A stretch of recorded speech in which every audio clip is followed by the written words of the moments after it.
আমাদের জীবন কিন্তু অনিশ্চিত। আমরা কেউ জানি না যে আজ আছি কাল থাকবো কি না। তবুও আমাদের মন থেকে অহংকার যেন কখনো কমতে চায় না, দম্ভও যেন কখনো কমতে চায় না। আমরা তো এটা ভুলে যাই গো, যে জিনিসগুলো নিয়ে আমরা এত অহংকার দেখাই, আমরা এত দম্ভ দেখাই, সেই সব জিনিসই পড়ে থাকবে, মাঝখান থেকে থাকবো না শুধু আমরা।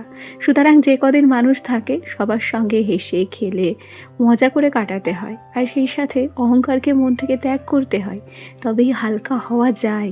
যাই হোক, অনেক গল্প অনেক কথা হবে তোমাদের সঙ্গে। তার আগে চলো নিজের পরিচয়টা দিয়ে নিই। নমস্কার, কেমন আছো সবাই? আশা করছি সবাই ভালো আছো, আর আগের তুলনায় আমরা মোটামুটি বেশ ভালো আছি। আমি রিমি। আজকে আমার আরও একটি নতুন ব্লগে তোমাদের সবাইকে অনেক অনেক স্বাগত জানাই।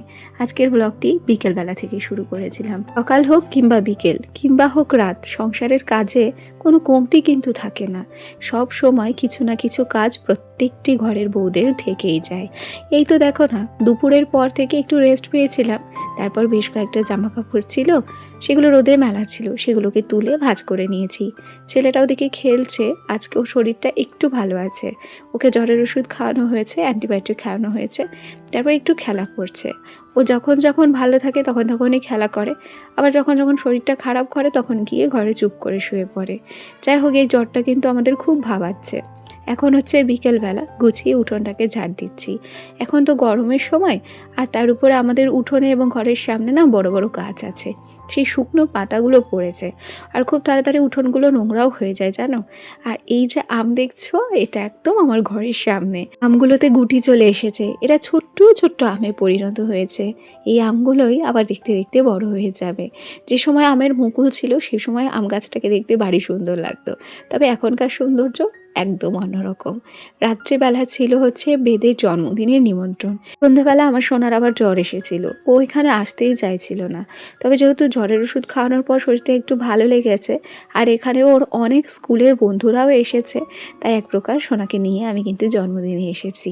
বেদের জন্মদিন বলে কথা, একই সাথে পড়ে ওরা, একই ক্লাসের ক্লাসমেট, সুতরাং না নিয়ে আসলে আমারও একটু খারাপ লাগতো। এখানে আয়ুষ্মান ছিল, সত্রাজিৎ ছিল, আর সেই সাথে বেদ ছিল, আরও বাচ্চারা ছিল।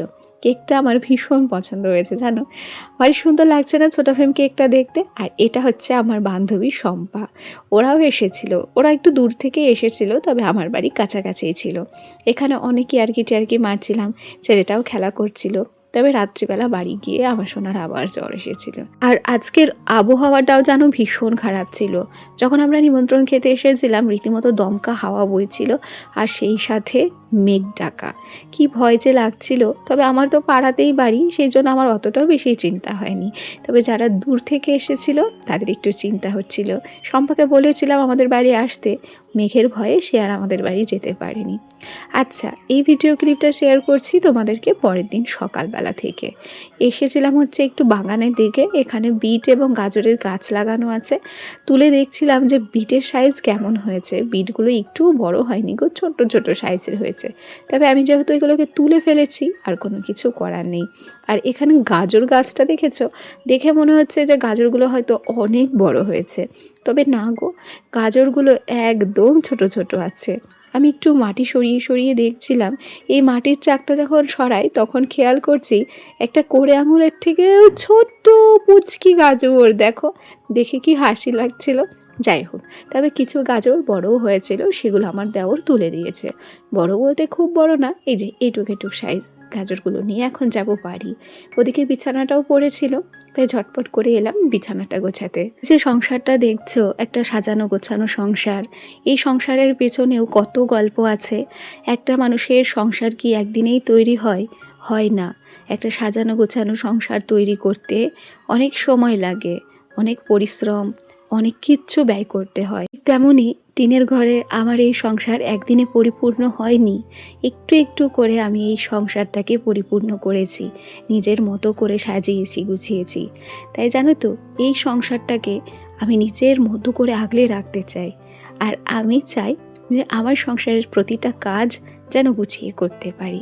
আর সেই থেকে না সংসারের প্রতি একটা মায়াও চলে এসেছে এবং আমার যতটুকু যাই থাকুক না কেন আমি নিজের মতো করে আমার সংসারটাকে সাজিয়ে রাখি এবং পরিষ্কার রাখারও চেষ্টা করি।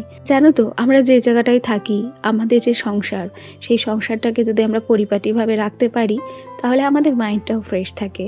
অনেকে বলে যার মাইন্ড গোছানো থাকে তার নাকি সংসারও গোছানো থাকে। আসলে কি, গোছানো গাছানোটা সম্পূর্ণ মনের থেকে আসে। সত্যি কথা বলি, আমার এই সংসারটা গোছানো না থাকলে আমার মাথা ঠিক থাকে না। যতক্ষণে পর্যন্ত নিজের সংসারটার কাজকর্মগুলো গুছিয়ে করতে না পারি ততক্ষণে মনে হয় কিছু যেন একটা অপরিপূর্ণ রয়েছে। আচ্ছা, তোমাদের সঙ্গে গল্প করতে করতেই সুন্দর করে বিছানাটাকে গুছিয়ে নিয়েছি আর এখন আলনায় জামা কাপড়গুলো ভাঁজ করে রাখলাম। সোনাকে আমি স্নান করিয়ে দিয়েছি, সকাল সকালে ওকে স্নান করানো হয়েছে। এখন ওর মুখে একটু ক্রিম লাগিয়ে দেব আর তারপরেই না ওকে কিছু খাইয়ে দেব। আর এ কটা দিনও কিন্তু কিছুই খাচ্ছে না। নতুন করে ওকে আবার ডক্টরের কাছে আমরা নিয়ে যাব, দেখি সেখানে যদি একটু ভিটামিন ওষুধ টষুধ দেয় আর সেই সঙ্গেও শরীরটা যদি একটু ঠিক হয় তাহলে আমারও না বেশ ভালো লাগবে। বাচ্চা কাচ্চার শরীর খারাপ থাকলে মা বাবারা কখনো ভালো থাকতে পারে না। এখন একটু শোকেসটাকে ডাস্টিং করে নিচ্ছি। আমার গতকালকের ব্লগে তোমরা অনেকেই কমেন্ট করেছো, সেখানে রুম্পা রায় শর্টস আইডি থেকে প্রিয়াঙ্কা আমাকে কমেন্ট করেছে, একদম ঠিক বলেছো। ছেলে কেমন আছে এখন? সাবধানে রেখো বাবুকে। আমার ছেলে এখন একটু ভালো আছে গো রুম্পা, আর ওকে সাবধানে রাখা হচ্ছে। তবে সাবধানের তো মার নেই, কি জানি বাচ্চাদের কখন যে কি হয় আমরা কেউ বুঝি না। এছাড়াও আমাকে রিয়া অফিসিয়াল আইডি থেকে রিয়া কমেন্ট করে জানতে চেয়েছো তুমি কি এখন থেকে প্রত্যেক দিন ভিডিও দেবে? হ্যাঁ গো, চেষ্টা করবো এখন থেকে প্রত্যেক দিন ভিডিও দেওয়ার, তবে সেটা পরিস্থিতির উপর নির্ভর করবে। ঝুমাদি কমেন্ট করেছে, আমি তোমাকে মনে রেখেছি, ভুলিনি। জানি তো, যারা ভালোবাসে তারা কখনো ভুলতে পারে না গো। আচ্ছা, গল্প করতে করতে খেয়াল করেছিলে আমাদের বাড়ির লক্ষ্মী জবাগুলো কি সুন্দর হয়েছিল? আর তারপরেই না আমরা চলে এসেছিলাম বেতাইতে। আর এই যে সকালবেলা আমার ছেলের শরীরটা ভীষণ খারাপ ছিল। নাজনিন্দি তুমি কমেন্ট করেছিলে, অনেক খারাপ লাগলো দিদি, বাবুর শরীর অনেক খারাপ হয়েছে, খুব তাড়াতাড়ি ভালো হয়ে যাক, দোয়া করি। অসংখ্য ধন্যবাদ, তোমাদের আশীর্বাদ এবং তোমাদের ভালোবাসায় আমার ছেলেটা যেন খুব তাড়াতাড়ি ভালো হয়ে যায়। এখন ওই ঘড়ির কাঁটায় 1টা মতো বাজছে। সোনাকে নিয়ে বেরিয়েছি, ডক্টরের চেম্বারে নিয়ে যাচ্ছি। ওর বাবা এসেছে মাত্র কয়েক ঘন্টার ছুটিতে, আজকে রাতটা কাটাবে এবং কাল সকালেই ফিরবে অফিসে। চলো আজ তবে আসি, আগামীকাল আবার দেখা হবে। টাটা সবাইকে।